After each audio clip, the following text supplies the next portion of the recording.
والصلاة والسلام على رسول الله وبعد স্বাধীনতা চাই, স্বাধীনতা চাই, স্বাধীনতা চাই এভাবে চিৎকার করা বাঙালি আজ প্রকৃত স্বাধীনতার পরিচয় ভুলে পরাধীনতাকে স্বাধীনতা বলে মেনে নিয়েছে।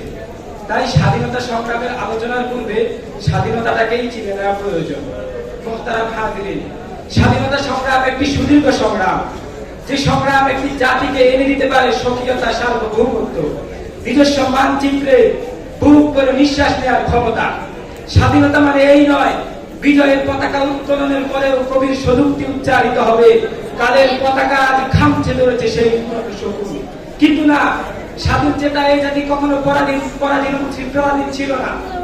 তাই তো যুগে যুগে এই জাতি স্বাধীনতার জন্য সংগ্রাম করেছে, বিপ্লব করেছে, উপমহাদেশ থেকে বিতাড়িত করেছে ব্রিটিশদেরকে, উৎখাত করেছে বঙ্গ জনপদ থেকে কলকাতার দাদাবাবুদেরকে, উৎখাত করেছে কলকাতার দাদাবাবুদেরকে, বিতাড়িত করেছে বঙ্গ জনপদ থেকে পাকিস্তানি হানাদার বাহিনীদেরকে। আর এই সকল স্বাধীনতা সংগ্রামের ক্ষেত্রে ওলামায়ে কেরামের অবদানের কথা অস্বীকার করার মতো নয়। তাই আসুন স্বাধীনতা সংগ্রামে ওলামায়ে কেরামের অবদান সম্পর্কে আপনাদেরকে শোনাই এক দীর্ঘ দাস্তান। মুহতারাম হাজিরিন, 1806 সালে শাহ আব্দুল আজিজ মুহাদ্দিস দেহলভী রাহমাতুল্লাহি আলাইহির ঐতিহাসিক ফতোয়া মানুষের মাঝে আন্দোলনের দাবানল চলে গিয়েছিল। তিনি দ্বিধাহীন কণ্ঠে ফতোয়া ঘোষণা করেছিলেন, अंग्रेजो हमारे सर पर बैठी हुई है, हिंदुस्तान अफजल हरब है, लिहाजा हर हिंदुस्तानी के लिए फर्ज है कि वो उसे आजाद करे, इसके लिए लड़े, इसके लिए खून बहाए, इसके लिए जिहाद करे। দাবানল হয়ে ছড়িয়ে পড়ল ফতোয়ার মিশন। সেই ফতোয়ার উপর ভিত্তি করে 1831 সালে বালাকোটের রণাঙ্গনে স্বাধীনতার জন্য রক্ত দিয়েছিলেন সৈয়দ আহমদ বেরলভী রাহমাতুল্লাহি আলাইহি ও শাহ ইসমাইল শহীদ রাহমাতুল্লাহি আলাইহি।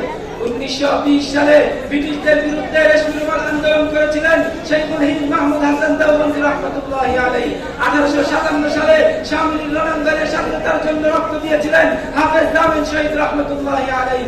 1921 সালের 8 সেপ্টেম্বর করাচিতে নিখিল ভারত খেলাফত কনফারেন্সের সম্মেলনে যখন হুসাইন আহমদ মাদানী রাহমাতুল্লাহি আলাইহি ইংরেজদের সাথে তর্কে মুআমালাতের ফতোয়া ঘোষণা করেন, তখন ইংরেজ সরকার তাকে 2 বছরের কারাদণ্ড প্রদান করে। इंग्रेज जज हुसैन अहमद मदानी रहमतुल्लाहि अलैहि के उद्देश्य कर बोलेছিল, आप फतवा दिया कि अंग्रेज के फौज में मुसलमानों के लिए भर्ती होना हराम है।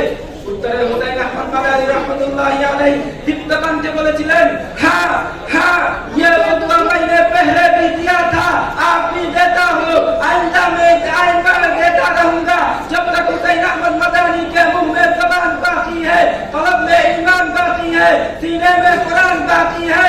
मैं कहता रहो अंग्रेज के फौज में भर्ती होना हराम है, हराम है, हराम है। সেই ঘোষণায় উজ্জীবিত হয়ে সকালে যুদ্ধ শুরু করে এবং তার ব্রিটেন বিশাল সাম্রাজ্য থেকে আমরা স্বাধীনতা ছিনিয়ে আনতে সক্ষম হই।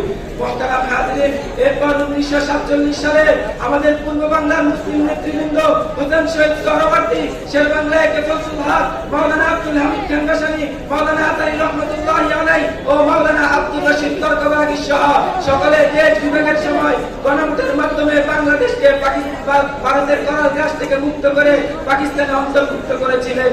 কিন্তু আফসোস, এই পাকিস্তানিরা 7 কোটি বাঙালির সাথে ভ্রাতৃত্বের আচরণ করতে পারেনি, বরং পাকিস্তানের সৈন্য শাসকেরা ন্যায়ের নামে অন্যায়, শাসনের নামে শোষণ করে যাচ্ছিল। তারা দীর্ঘ 24 বছর পর্যন্ত আমাদের এই কথা বুঝাবার চেষ্টা করেছে 7 কোটি বাঙালি ইন্দ্রজাত আর 5 কোটি পশ্চিম পাকিস্তানি উর্দুজাত। মুহতারাম হাজিরিন, এভাবে আমরা তাদের থেকে স্বাধীনতা ছিনিয়ে আনতে সক্ষম হই। এবার আসুন স্বাধীনতা সংগ্রামে আফগান ওলামায়ে কেরামের ভূমিকা জেনে নিন। মুহতারাম হাজিরিন, 9/11 যখন ওয়ার্ল্ড ট্রেড সেন্টার ধ্বংস হয়, তখন আমেরিকার প্রেসিডেন্ট বুশ বিশ্বের ঘোষণা করে বলেছিল, the United States of America is an enemy of Al Qaeda and military of Taliban in Afghanistan. তখন আফগান মৌলভী মোল্লা ওমর বুশকে হুঁশিয়ার করতে আল জাজিরা টিভি চ্যানেলে দীপ্ত কণ্ঠে বলেছিলেন, দুনিয়া में जहां ही फसाद है वो सब अमेरिका से है, जब तक अफगान आजाद ना होगा तब तक जिहाद जारी रहेगा। সেই ঘোষণায় উজ্জীবিত হয়ে তালেবানদের যুদ্ধ শুরু করে এবং আমেরিকা থেকে বিজয়ের বই ছিনিয়ে আনে। মুহতারাম হাজিরিন, এবার আসুন স্বাধীনতা সংগ্রামে উলামায়ে কেরাম যে অবদান রেখেছে তা থেকে আমরা তিনটি শিক্ষা গ্রহণ করতে পারি। এক নম্বর শিক্ষা, আমাদের পূর্বসূরি উলামায়ে কেরাম যেভাবে সহ্য স্বাধীনতার জন্য মুখে তালা পিঠে চালা কানে তুলা বেঁধে লড়াই করেছে, আমাদেরকেও সেভাবে স্বাধীনতার জন্য লড়াই করতে হবে। দ্বিতীয় শিক্ষা, পৃথিবীর যে কোনো প্রান্ত থেকে মুসলিমের আহাদের শুনামন্ত্রই আমাদের পূর্বসূরিরা যেভাবে লাভবাহিক বলে সাহায্য নিয়ে উপস্থিত হয়েছিল, ঠিক তেমনি বর্তমানে ফিলিস্তিনের হামাস বাহিনী যখন সাহায্য চেয়ে আত্মচিৎকার করে বলতে শুরু করেছে আল-ইয়াউমা ইয়াউমুল ফিআল, আল-ইয়াউমা ইয়াউমুল ফিআল, তখন মুনাফিক সরকার সৌদি সরকার চুপ থাকতে পারে, কিন্তু পূর্বসূরিদের বলিয়ান আমরা কখনো চুপ থাকতে পারি না। আমরা বলিষ্ঠ কণ্ঠে আওয়াজ তুলবো লাব্বাইকা ইয়া আকসা, লাব্বাইকা ইয়া আকসা। তৃতীয় শিক্ষা, যুদ্ধের ময়দানে শত্রুপক্ষের বড় বড় কামান, মিসাইল, মেশিন গান আর AK-47 থেকে ভয় পেলে চলবে না, আমাদেরকে স্মরণ করতে হবে সেই ঐশীবাণী আলা ইন্না নাসরুল্লাহি করিব, আলা ইন্না নাসরুল্লাহি করিব। পরিশেষে কবি ইকবালের সেই ঐতিহাসিক কবিতাটি স্মরণ করিয়ে দিতে চাই, লিয়া জায়েগা তুঝসে কাম দুনিয়া কি ইমামত কা, सबक पर फिर सदाकत का, अदालत का, शुजाअत का, नस्रुम मिनल्लाहि व फतहुन करीब व बश्शिरिल